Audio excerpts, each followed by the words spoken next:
Hello दोस्तों, नमस्कार। कैसे हैं आप सब? उम्मीद है आप सभी अच्छे होंगे और आपकी तैयारी भी बहुत ही शानदार चल रही होगी। दोस्तों, जैसा कि आपको सभी को मालूम है कि सीपीसीटी के एग्जाम की डेट बहुत नजदीक आती जा रही है। अब केवल समय है दोस्तों तैयारी का, जो कि एमसीक्यू क्वेश्चन टेस्ट सीरीज लगाने का, जो कि हम आपके लिए प्रतिदिन लेकर आ रहे हैं। आज के क्वेश्चन बहुत ज्यादा इंपॉर्टेंट और महत्वपूर्ण होने वाले हैं दोस्तों। तो बने रहिए क्लास के लास्ट तक, क्योंकि आज हम ऐसे ऐसे क्वेश्चन डिस्कस करेंगे जो आपके एग्जाम में आ सकते हैं। ठीक है ना? चलिए, तो जल्दी से देरी ना कर दूं, सबसे पहले क्या करेंगे दोस्तों? सबसे पहले आपको ये करना है कि अगर चैनल पर नए तो चैनल को सब्सक्राइब करना है और बेल आइकन को ऑन करना है। चलिए, आज का पहला क्वेश्चन क्या कहता है हमारा, सबसे तेज कंप्यूटर कौन सा है। बिल्कुल बेसिक लेवल के क्वेश्चन से लेकर हाई लेवल तक के क्वेश्चन आज हम डिस्कस कराएंगे। आप लोग सोच रहे होंगे सर इतने नॉर्मल क्वेश्चन, देखिए बेसिक लेवल के हैं। अगले अगले क्वेश्चन धीरे धीरे टफ होते जाएंगे, जो आपके एग्जाम में आने की संभावना बनती है। तो सबसे तेज कंप्यूटर कौन सा है? ऑप्शन है सुपर कंप्यूटर, बी हो जाएगा एनालॉग कंप्यूटर, सी हो जाएगा डिजिटल कंप्यूटर और डी हो जाएगा हाइब्रिड कंप्यूटर। तो ये क्वेश्चन तो सभी स्टूडेंट को पता होगा। सबसे तेज कंप्यूटर कौन सा है हमारा? सुपर कंप्यूटर है। कौन सा होता है? सबसे तेज कंप्यूटर जो होता है हमारा, वह होता है हमारा सुपर कंप्यूटर। दोस्तों, क्लियर है यहां तक? ये रोज दिक्कत करता है, मैं इसको ठीक करा दूंगा। चलिए, तो सबसे तेज कंप्यूटर हमारा super computer is the right answer, A option. अगला क्वेश्चन क्या कहता है उसको देख लेते हैं। अगला क्वेश्चन कहता है दोस्तों, गूगल क्या है? गूगल तो सब जानते होंगे ना यार। गूगल पे कुछ जैसे ही आपको इन्फॉर्मेशन चाहिए होती है, तुरंत गए टाइप किया, देखने लिया। तो वही आपसे पूछ रहा है गूगल क्या है। ए ऑप्शन हो जाएगा ब्राउजर है क्या, बी हो जाएगा सर्वर है कोई, डी हो जाएगा हार्डवेयर है क्या, और हमारा डी ऑप्शन हो जाएगा सर्च इंजन। तो याद रखिए दोस्तों, गूगल क्या है? तो गूगल हमारा एक सर्च इंजन है दोस्तों। क्या है? गूगल हमारा एक सर्च इंजन है। ऑप्शन नंबर हमारा D is the right answer हो जाएगा दोस्तों। सर्च इंजन है, क्योंकि कुछ भी तो आप सर्च करके वहां पे चले जाते हो ना। कुछ भी आपको सर्च करना, कुछ भी देखना हो, जैसे आपने देखा सीबीसीटी का एडमिट कार्ड आ गया का, तुरंत गूगल पे गए सर्च करने लगे। तो गूगल हमारा किसका उदाहरण देगा हमारा? तो सर्च इंजन का है। 32वें नंबर का क्वेश्चन क्या कहता है हमारे, निम्न में से कौन एक सर्च इंजन नहीं है? अभी सर्च इंजन के बारे में बात हो रही थी, अब हमको बताना है कौन सा इनमें से एक सर्च इंजन नहीं है। ए ऑप्शन हो जाएगा गूगल, बी हो जाएगा बिंग, और डी और सी ऑप्शन हो जाएगा याहू, और डी हो जाएगा हमारा विकिपीडिया। तो आप सभी को मालूम होना चाहिए इनमें से हमारा कौन सा एक सर्च इंजन नहीं है दोस्तों। तो हमारा विकिपीडिया नहीं है। ऑप्शन नंबर हमारा D is the right answer हो जाएगा। विकिपीडिया का होता है किसी भी एक चीज के बारे में इंफॉर्मेशन प्रोवाइड कराता है हमको विकिपीडिया। आपने देखा होगा, कुछ भी आप सर्च करते हैं गूगल पे, सर्च करने के बाद जो सबसे पहली वेबसाइट आती है विकिपीडिया, जो आपको फुल इन्फॉर्मेशन देता है। ठीक है ना? तो वेबसाइट का नाम हमारे विकिपीडिया है, और गूगल हमारा एक सर्च इंजन है। बिंग भी हमारा एक सर्च इंजन की कैटेगरी में आता है, और सी ऑप्शन में जाएगा याहू। याहू भी हमारा एक सर्च इंजन है। अगर मान के चलिए, अभी तो मैंने आपको 3 क्वेश्चन इससे बन जाते हैं। मान के चलिए अगर गूगल ना हो ऑप्शन में, बिंग आ जाए, तो ये भी हमारा क्या है? एक सर्च इंजन है। क्या है दोस्तों? सर्च इंजन है।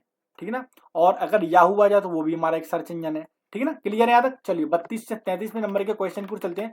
और आपको छोटी सी इन्फॉर्मेशन दे दूं कि अब जो जो हमारी सीबीसीटी की क्लासेज है, ये बिल्कुल कंटिन्यू चलेगी, परमानेंट चलेगी। चाहे आपका सितंबर का एग्जाम हो, नवंबर का एग्जाम हो, दिसंबर का एग्जाम, कोई भी एग्जाम हो, कंटिन्यू चलेगी। और आने वाले समय में हम आपको इसी क्लास, इसी में द एग्जाम एक्सप्रेस में आपको फ्री पीडीएफ प्रोवाइड कराने का भी काम कर रहे हैं उस पर, क्योंकि बना रहे हैं। उसमें बहुत सारे क्वेश्चन को इंक्लूड करना है। और इसके साथ साथ एक हर संडे को आपको वीकली एक टेस्ट हम आप लोग को प्रोवाइड करेंगे, वो भी बिल्कुल निःशुल्क रहेगा। उसके लिए टीम हमारी काम कर रही है, क्योंकि अब हम वापस से बहुत सारी क्लासेस को, कंटेंट को तैयार करने जा रहे हैं। ठीक है? तो अभी हम अपने टॉपिक की ओर आ जाते हैं। जैसे ही वो हमारी पीडीएफ तैयार हो जाएगी, हम आपको क्लास के द्वारा बता देंगे। चलिए, इसके बाद 33वें नंबर का क्वेश्चन क्या है, डॉक्यूमेंट को सेव करने के लिए किस कमांड का इस्तेमाल किया जाता है दोस्तों? तो डॉक्यूमेंट को सेव करने के लिए किस कमांड का इस्तेमाल करते हैं? ऑप्शन नंबर ए हो जाएगा कंट्रोल सी, बी हो जाएगा कंट्रोल पी, और इसके बाद हमारा सी ऑप्शन हो जाएगा दोस्तों यहाँ पर हमारा कंट्रोल एक्स। दोस्तों, थोड़ी सी आवाज आ रही है। चलिए, और डी ऑप्शन हो जाएगा कंट्रोल एस। यहाँ पर आपसे क्वेश्चन क्या पूछा जा रहा है कि डॉक्यूमेंट को सेव करने के लिए, मान के चलिए एमएस वर्ड में आपने कोई टाइप कर लिया मैटर, टाइप करने के बाद आपको फाइल सेव करनी है, तो उसके लिए किसका इस्तेमाल करते हैं? तो CTRL यानी कंट्रोल प्लस एस कमांड, यानी कंट्रोल सेव शॉर्टकट की सेव करने की। दोस्तों, कोई दिक्कत तो नहीं यहाँ तक? चलिए, तो कंट्रोल को, डॉक्यूमेंट को सेव करने के लिए किसका यूज करते हैं? कंट्रोल एस का। अगला क्वेश्चन क्या है? अगला क्वेश्चन है डॉक्यूमेंट में मौजूद टेक्स्ट को कट करने के लिए किस कमांड का इस्तेमाल करते हैं? अभी हमने कॉपी करने की शॉर्टकट की देखी थी। अब हमको बताना है इनमें से हम अगर कोई डॉक्यूमेंट को कट करना हो तो उसके लिए किस कमांड का इस्तेमाल करते हैं। तो कट और कॉपी में क्या अंतर होता है मैं आपको बता दूं थोड़ा सा एक बार, अगर जिन स्टूडेंट को नहीं पता है तो मैं आपको जल्दी से बता देता हूँ। देखिए, कट और कॉपी में ये अंतर होता है, मान के चलिए मैंने यहाँ पर लिखा the exam express, the exam, चलिए इतना नहीं, द एग्जाम लिखा मान के चलिए। तो हमने अगर इसको कॉपी किया सिलेक्ट करके, ठीक है ना, सिलेक्ट करके इसको कॉपी किया, तो कॉपी में क्या होगा, ये यहां भी बना रहेगा और जहां आप पेस्ट करोगे वहां भी चला जाएगा। और अगर आप इसको कट करोगे, क्या करोगे, कट करोगे तो यहाँ से गायब हो जाएगा, और जहाँ पेस्ट करोगे वहां आ जाएगा, ठीक है ना। चलिए, तो डॉक्यूमेंट में कट करने की शॉर्टकट क्या आपसे पूछा, ए ऑप्शन होगा कंट्रोल सी, बी हो जाएगा कंट्रोल पी, डी सी हो जाएगा यहाँ पर हमारा कंट्रोल शिफ्ट एक्स, और डी हो जाएगा कंट्रोल एक्स। तो याद रखिए कंट्रोल सी तो हो नहीं सकता है, क्यों, क्योंकि ये कॉपी का शॉर्टकट की है हमारा, ठीक है ना। तो पी भी नहीं है हमारा, और एक्स क्या है, शिफ्ट एक्स, ये कोई शॉर्टकट की नहीं है। इसके बाद हो जाएगा हमारा कंट्रोल एक्स, ये हमारा कट का शॉर्टकट की है दोस्तों।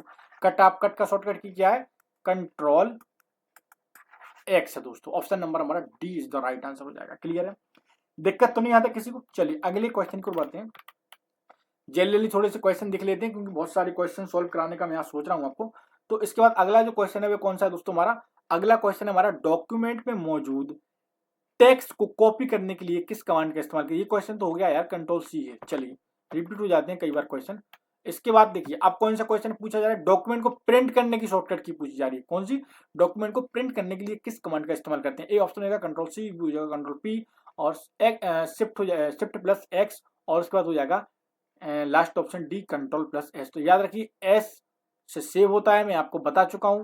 कंट्रोल एस अगर आप दबाएंगे उससे फाइल सेव होती है, कंट्रोल सी से कॉपी होती है, शिफ्ट से होता नहीं, मैं जस्ट ऊपर बचा है कौन, control P, CTRL control plus P से क्या होता है दोस्तों, प्रिंट की शॉर्टकट की है दोस्तों। किसकी शॉर्टकट की है, प्रिंट की शॉर्टकट की है। क्लियर है। देखिए CPCT के एग्जाम की जो भी स्टूडेंट तैयारी कर रहे हैं आप सब, मैं उसको बार बार कह रहा हूँ, कोशिश करिए हिंदी इंग्लिश दोनों एक बार में निकाल लें, क्योंकि जितने भी एग्जाम हो रहे हैं उनमें हिंदी इंग्लिश दोनों क्वालिफाइड मांगते हैं। जितना हो सके स्पीड बढ़ा लीजिए। क्या होगा अगर आप मान के चलिए हिंदी इंग्लिश में दोनों की अच्छी स्पीड है, अच्छे नंबर है आपके, तो कई बार क्या होता है कलेक्टेड में वैकेंसीज निकलती हैं, उनमें क्या होता है, उनमें जो मेरिट बनती है ना वो CPCD के आवाज आ रही होगी, चलिए, उनमें CPCD के लिस्ट के मेरिट लिस्ट के अनुसार बनती है। CPCD में आपके कंप्यूटर में कितने अंक आए हैं और हिंदी इंग्लिश क्वालिफाइड है, कितनी इसकी स्पीड है, तो इन पे मेरिट लिस्ट बन के तैयार होती है। इन चीजों का मेरा ध्यान रखना, स्टूडेंट पूरी दम लगा देना कि हिंदी इंग्लिश दोनों क्वालिफाइड कर जाओ आप लोग, ठीक है ना। चलिए 37वें नंबर का क्वेश्चन है, भारत में इंटरनेट की शुरुआत किस वर्ष हुई थी। ऑप्शन हो जाएगा 1994, बी हो जाएगा 1995, सी हो जाएगा 1996, और डी हो जाएगा 1997। तो याद रखिए दोस्तों, भारत में जो इंटरनेट की शुरुआत हुई थी वह कब से हुई थी, वह हुई थी हमारी 1995 से। Option number B is the right answer हो जाएगा। अगला क्वेश्चन क्या 38वें नंबर का क्वेश्चन कहता है कि कीबोर्ड में फंक्शन की कितनी होती है। ये तो बहुत इंपॉर्टेंट क्वेश्चन है और आ भी सकता है, याद रखिए। तो कीबोर्ड में फंक्शन की कितनी होती है, चलिए ऑप्शन देखते हैं। ए हो जाएगा 10, बी हो जाएगा 12, और इसके बाद सी हो जाएगा 20, और डी हो जाएगा यहाँ पर हमारा 25। तो याद रखिए फंक्शन की कितनी होती है, तो फंक्शन की 12 होती है। और फंक्शन की होती कौन कौन सी है, तो F1 से लेकर F12 तक होती है दोस्तों, ठीक है ना। जो कीबोर्ड की सबसे ऊपर लिखी होती है आपने देखा होगा, F1 से लेकर F12 को हम फंक्शन की बोलते हैं। चलिए 39वें नंबर का क्वेश्चन देख लेते हैं, डॉस का पूरा नाम क्या है। यहाँ पर आपसे क्या पूछा जा रहा है, यहाँ से आपका डॉस का पूरा नाम नहीं फुल फॉर्म पूछा जा रहा है। ए ऑप्शन हो जाएगा डिस्क ऑपरेटिंग सिस्टम, बी हो जाएगा डिजिटल ऑपरेशन सिस्टम, और सी हो जाएगा यहाँ पर हमारा डिपार्टमेंट ऑपरेटिंग सिस्टम, और डी हो जाएगा दिल ऑपरेटिंग सिस्टम। ये तो कोई ऑपरेटिंग सिस्टम नहीं है। चलिए तो इसका जो राइट आंसर हो जाएगा वो कौन सा हो जाएगा, डिस्क ऑपरेटिंग सिस्टम। क्या हो जाएगा, disk operating system. Option number A is the right answer दोस्तों। DOS का फुल फॉर्म क्या होता है, डिस्क ऑपरेटिंग सिस्टम। 40वें नंबर के क्वेश्चन को देख लेते हैं, विंडोज का पहला वर्जन कौन सा था। ऑप्शन नंबर हो जाएगा विंडोज 1, बी हो जाएगा विंडोज XP, सी हो जाएगा विंडोज 7, और डी हो जाएगा MS DOS दोस्तों। तो आपको पता होना चाहिए दोस्तों कि विंडोज का जो पहला हमारा वर्जन आया था वह कौन सा आया था। तो याद रखिए वह आया था हमारा विंडोज, सॉरी यहाँ पर थोड़ा सा गलत हो, Windows 1। Option number A is the right answer हो जाएगा। अब तो आपने देखा होगा विंडो 10 भी है, विंडो 11 भी है, विंडो 12 भी है, ठीक है ना। ये वर्जन है। विंडो होती क्या है, ये हमारे उसमें डलती है, क्या कहते हैं उससे, कंप्यूटर में आपने देखा होगा विंडो डलती है, विंडो 7, विंडो 8 थीम्स वगैरह हम चलाते हैं हम लोग। चलिए 41वें नंबर का क्वेश्चन क्या कहता है, MS वर्ड क्या है दोस्तों, ठीक है ना। MS वर्ड क्या है, तो ए ऑप्शन हो जाएगा सिस्टम सॉफ्टवेयर, बी हो जाएगा यूटिलिटी सॉफ्टवेयर, सी हो जाएगा इनपुट डिवाइस, और डी हो जाएगा एप्लीकेशन सॉफ्टवेयर। तो मैं आपको बता दूं दोस्तों, MS वर्ड जो है हमारा एक एप्लीकेशन सॉफ्टवेयर का उदाहरण दोस्तों। क्या है दोस्तों, एप्लीकेशन सॉफ्टवेयर का उदाहरण है। कई बार क्या होता है MS का भी फुल फॉर्म पूछ लेते हैं। MS का फुल फॉर्म हो जाएगा माइक्रोसॉफ्ट ऑफिस दोस्तों, ठीक है ना। चलिए तो MS वर्ड हमारे क्या है, एप्लीकेशन सॉफ्टवेयर का उदाहरण है। चलिए 42वें नंबर का क्वेश्चन क्या कहता है उसको देख लेते हैं दोस्तों। 42वें नंबर का जो क्वेश्चन कहता है हमारा वह हमारा निम्न में से हार्डवेयर डिवाइस नहीं है। इनमें से आपको बताना है कौन सी एक ऐसी डिवाइस है जो हार्डवेयर डिवाइस नहीं है। ए ऑप्शन हो जाएगा मॉनिटर, बी हो जाएगा सीपीयू, सी हो जाएगा माउस और डी हो जाएगा एक्सेल। तो याद रखिए सारी की सारी हमारी हार्डवेयर डिवाइस। हार्डवेयर डिवाइस कौन सी होती है? जिन्हें हम हाथ से छू सकते हैं, स्पर्श कर सकते हैं। मॉनिटर को आप हाथ से छू सकते हैं, सीपीयू को भी हाथ से आप स्पर्श कर सकते हैं, माउस को तो वैसे ही आप स्पर्श करके चलाते हैं, लेकिन एक्सेल को आप स्पर्श नहीं कर सकते दोस्तों। ये सॉफ्ट कॉपी है दोस्तों। क्या है? सॉफ्ट कॉपी है। क्लियर है यहां तक? चलिए option number D is the right answer हो जाएगा। अगला क्वेश्चन क्या है? अगला क्वेश्चन है 1 मेगाबाइट में कितने बाइट होते हैं? ए ऑप्शन हो जाएगा 10 केबी, बी हो जाएगा 1024 केबी, 1024 एमबी और सी हो जाएगा 1024 जीबी और डी हो जाएगा यहाँ पर हमारा 1024 टीबी। तो मैं अगर आपको बता दूं यहाँ पर 1 मेगाबाइट यानी एमबी, एमबी का फुल फॉर्म क्या होता है? मेगाबाइट होता है।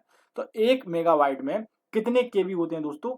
तो 1 मेगाबाइट में 1024 केबी होते हैं दोस्तों। कितने होते हैं? 1024 केबी। केबी का फुल फॉर्म किलोबाइट, एमबी का फुल फॉर्म मेगाबाइट, जीबी का फुल फॉर्म गीगाबाइट और टीबी का फुल फॉर्म टेराबाइट। क्लियर है यहाँ तक? दिक्कत तो नहीं किसी को? चलिए, तो ये सारे के सारे फुल फॉर्म याद रख लेना। कई बार होता है कि एग्जाम में डायरेक्ट क्वेश्चन पूछ ले जाते हैं, बताइए एमबी का फुल फॉर्म क्या होता है?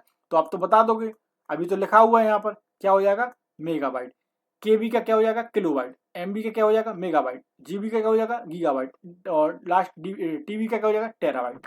क्लियर है यहाँ तक? चलिए, अब यहाँ पर आपसे पूछा जा रहा है कि 1 केबी में कितने बाइट्स होते हैं दोस्तों? ए ऑप्शन हो जाएगा 1024 बाइट, बी हो जाएगा 1024 बिट, सी हो जाएगा 1000 बाइट और डी हो जाएगा 1000 बिट।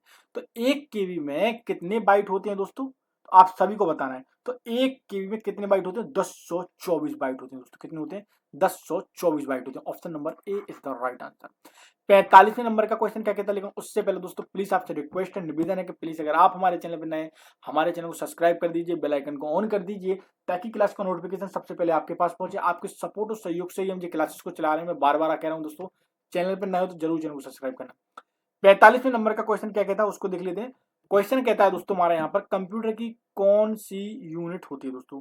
कंप्यूटर में कौन सी यूनिट होती है? ए ऑप्शन हो जाएगा मेमोरी यूनिट, बी हो जाएगा कंट्रोल यूनिट, सी हो जाएगा अर्थमेटिक लॉजिक यूनिट और डी हो जाएगा उपयुक्त सभी। तो याद रखिए दोस्तों, कंप्यूटर में कौन सी यूनिट होती है? तो मेमोरी यूनिट भी होती है, सीयू, सीयू का फुल फॉर्म क्या होता है? कंट्रोल यूनिट, ये भी होते हैं। अर्थमेटिक, एएलयू, एएलयू का फुल फॉर्म क्या होता है? अर्थमेटिक लॉजिक यूनिट, ये भी होती है।